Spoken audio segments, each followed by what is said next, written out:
आगामी लोकसभा चुनाव से पहले उत्तर प्रदेश में इंडिया गठबंधन को और बड़ा करने की तैयारी तेज हो गई है।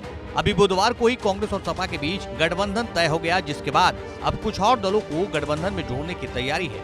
इसी क्रम में अब गठबंधन में एक और दल की एंट्री हो गई है। जी हाँ, जैसा कि कांग्रेस शुरू से ही चाहती थी कि बसपा सुप्रीमो मायावती इंडिया गठबंधन का हिस्सा बने, क्योंकि बसपा के साथ दलित वोटर जुड़ा हुआ है जो एकमुश्त होकर उनके समर्थन में वोट करते हैं। लेकिन तमाम कयासों पर मायावती ने अपने जन्मदिन पर गठबंधन के साथ नहीं जाने का ऐलान कर विराम लगा दिया। वैसे भी अखिलेश भी नहीं चाहते थे कि मायावती साथ आए, लेकिन इसी को लेकर दलित वोटरों को साधने की जुगत में यूपी में हुए सपा कांग्रेस के साथ गठबंधन में अब तीसरे दल भीम आर्मी की भी एंट्री हो गई है। और ये हम नहीं कह रहे हैं, बल्कि कांग्रेस के वरिष्ठ नेता जयराम रमेश ने शनिवार को भारत जोड़ो न्याय यात्रा शुरू होने से पहले इसका ऐलान किया। पर महत्वपूर्ण बात यह है कि औपचारिक तौर से गठबंधन की घोषणा की गई है। 17 सीटें कांग्रेस को मिला है, 1 सीट चंद्रशेखर आजाद जी की पार्टी को मिला है और बाकी सीटें सपा लड़ेगी।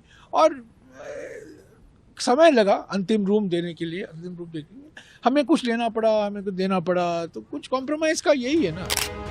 इस तरह से यूपी में बीजेपी को टक्कर देने के लिए इन दिनों गठबंधन का दायरा बढ़ाने पर तेजी से कवायद चल रही है। इसी कड़ी में राजा भैया को भी जोड़ने की तैयारी में सपा ने उनसे संपर्क साधा है, क्योंकि राज्यसभा चुनाव में सपा को राजा भैया की जरूरत होगी।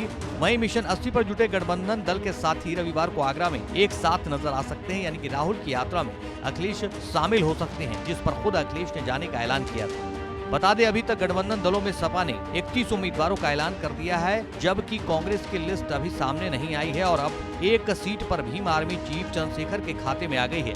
मतलब सपा आज के हिसाब से 62 सीटों पर चुनाव लड़ सकती है, पर आगे और कौन साथ आ जाए उस पर अभी कुछ कहा नहीं जा सकता।